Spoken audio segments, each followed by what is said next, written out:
Agora uma outra notícia que também estampa a capa dos principais portais. Donald Trump, presidente dos Estados Unidos, afirmou que vai impor uma tarifa extra, uma tarifa adicional de 10% para países que se alinharem às políticas anti-americanas no BRICS. Ele anunciou essa medida na rede social dele, a Truth Social, e acrescentou que não terá exceções a essa política, mas não esclareceu o que considera a política anti-americana. Autoridades do governo dos Estados Unidos dizem que não há um decreto sendo redigido e tudo depende dos próximos passos no bloco. Após essa manifestação, o presidente Lula afirmou que cada país é dono do seu nariz, que não é correto um presidente da República ameaçar os outros pela internet, que os países são soberanos e têm o direito de taxar de volta. Ainda sobre a política de taxas americanas, a secretária de imprensa da Casa Branca, Caroline Leavitt, afirmou que Donald Trump enviará cartas a parceiros comerciais oficializando o início das tarifas recíprocas impostas por ele assim que assumiu o segundo mandato. Essas tarifas variam de 25% a 40% e as primeiras nações que receberam o documento foram o Japão e a Coreia do Sul. Começar essa com Luiz Felipe Dávila, o posicionamento de Donald Trump anunciando a possibilidade de aplicar uma taxa adicional de 10% a quem se alinhar com os BRICS, os países que compõem o bloco dos BRICS. Dávila.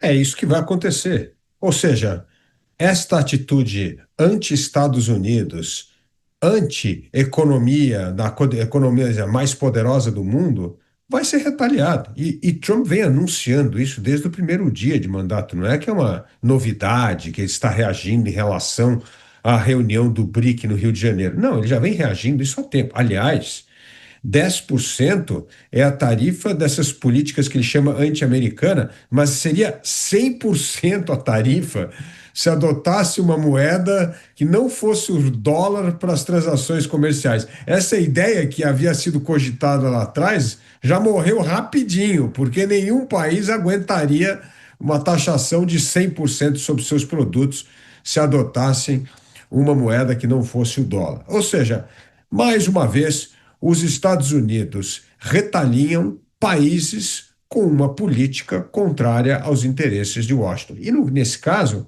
nós estamos fazendo de carona contra uma briga gigantesca entre China e os Estados Unidos. E nós somos o piquinês dessa briga de pitbull. E não adianta fazer nada, nós só vamos ficar com o pior dos dois mundos. Aumento de tarifa, redução do nosso comércio com os Estados Unidos, que no fundo são o nosso segundo parceiro comercial, e aumento da dependência do Brasil da China. Ou seja, é um péssimo negócio para o Brasil se aliar a ditaduras e a democracias débeis. Pois é bom sempre lembrar a nossa audiência, né, Beraldo, que houve uma ampliação do BRICS, né? Nós víamos aqueles países que fundaram o grupo, a África do Sul entrou logo depois e mais recentemente, em 24, a inclusão de outros países, né? Irã, Arábia Saudita, Egito, Etiópia e Emirados Árabes Unidos, e tem também os países que acabam integrando esse grupo de maneira provisória, né? Ou a cada edição tem alguns convidados que participam e podem fechar algum tipo de negócio. Mas queria que você trouxesse sua avaliação sobre esse posicionamento de Donald Trump e qual é a sua leitura sobre o que ele chama de política anti-americana. Neto, o mundo passa por um momento em que você tem duas forças muito bem identificadas disputando o protagonismo. Os Estados Unidos teve o seu papel de líder mundial ameaçado pela China, que cresceu demais, sobretudo na fraqueza do governo Biden.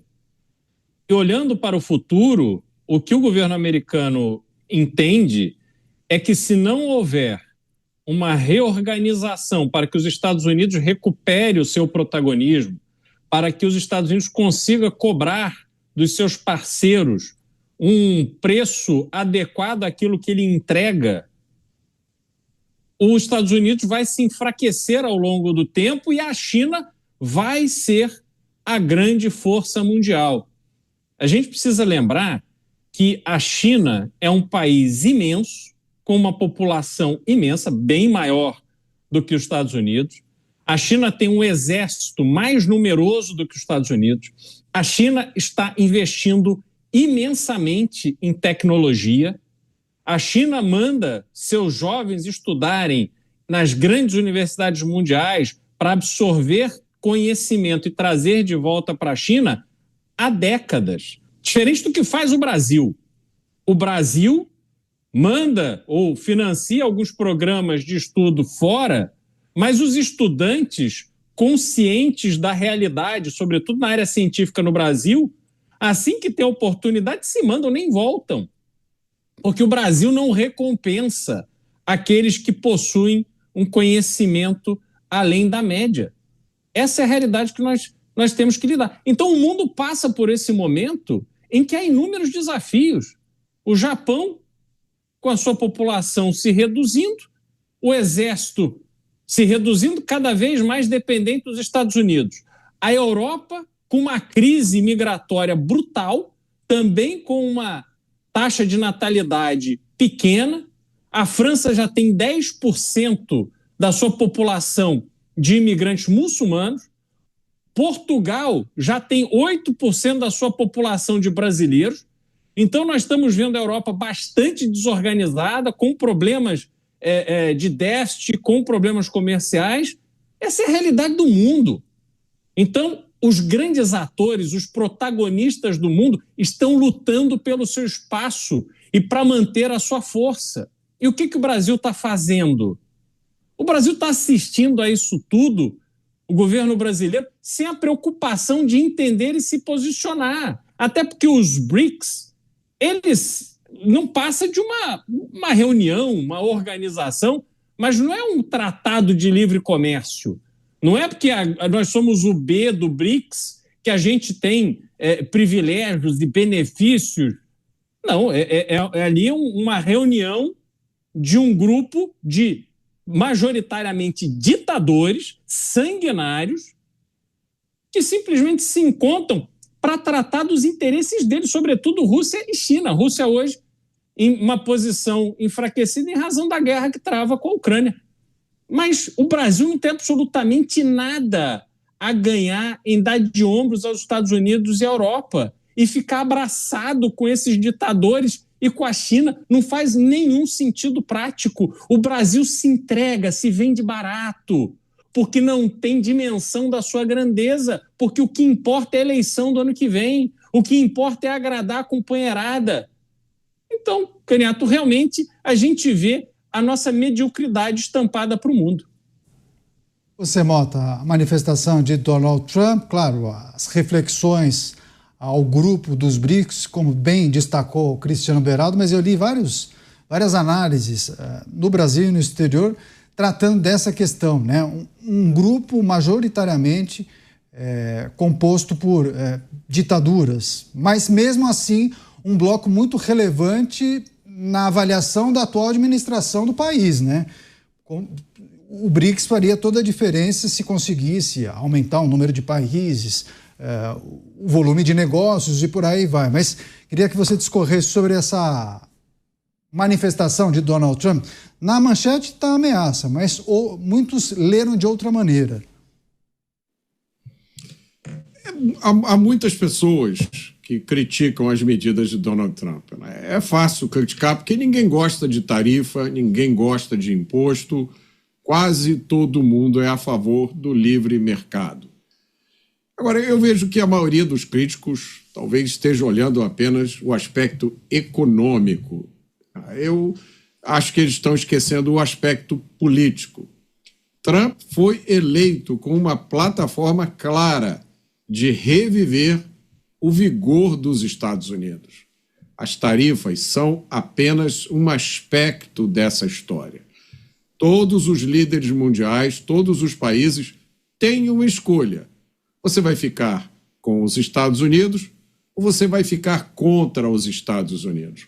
Quando você fica contra os Estados Unidos, você automaticamente se alinha com uma companhia que você não gostaria de receber na sua casa para jantar.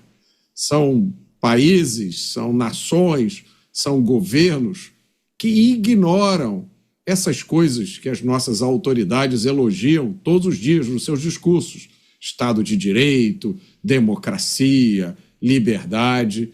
As tarifas de Donald Trump são apenas um aspecto desse realinhamento geopolítico. E nessa história toda, agora, tudo indica que o Brasil vai pagar uma tarifa muito especial: o imposto cobrado de quem fala demais. É isso. Bom, a gente vai seguir acompanhando essas movimentações, mas, Dávila, só para a gente fechar essas discussões a respeito do BRICS, teve uma pergunta aqui da nossa audiência que tratava justamente do resultado, ou os resultados mais importantes da formação do BRICS. O Brasil ganha o quê com esse grupo? Há uma defesa quase que apaixonada, né, pelo BRICS quando a gente olha para a atual administração. Já alguns outros integrantes do passado torciam o nariz. A gente viu o posicionamento mais recentemente da Argentina. Não é uma unanimidade, sobretudo depois da inclusão de alguns países não muito democráticos, né? Canhato, quando os BRICS foi criado, no fundo aquele grupo pequeno, Brasil, Rússia, Índia, China e África do Sul, tinha um objetivo claro que o Brasil entrou nessa.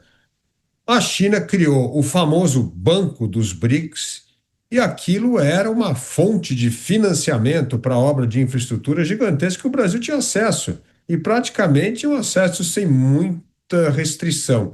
Então, na verdade, aquilo foi visto como mais uma oportunidade momentânea ingressar numa aliança de baixo custo para ingressar e alto custo em termos de retorno, acesso financeiro a financiamento de obras de infraestrutura.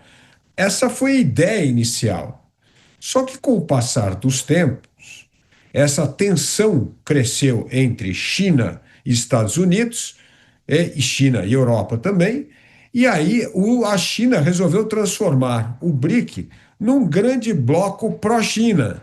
E aí entrou um monte de país, tudo ditadura, tudo governo autoritário, ou tudo democracia meia-boca, o que é um desastre total. Ou seja, é gente que tem mercado pequeno, altíssimo custo político, instabilidade das regras do jogo, porque depende do ditador do dia, e cria enorme constrangimento político, como foi a tentativa desse malabarismo para conseguir uma declaração final no encontro do Rio de Janeiro, porque é desconforto para todos os lados. Então, ou seja, na verdade, um bloco, o BRICS se transformou num bloco chinês para tentar ganhar algum tipo de musculatura para se contrapor à ordem internacional criada depois da Segunda Guerra Mundial e muito dominada pelos Estados Unidos. Então, no fundo, é um bloco de perdedores ou ressentidos ou gente que depende da China. Só tem 3 tipos de países que pertencem aos BRICS.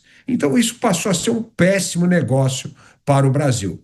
Por isso, quando tivermos uma mudança de governo, é preciso seriamente pensar na alternativa de tirar o Brasil dos BRICS.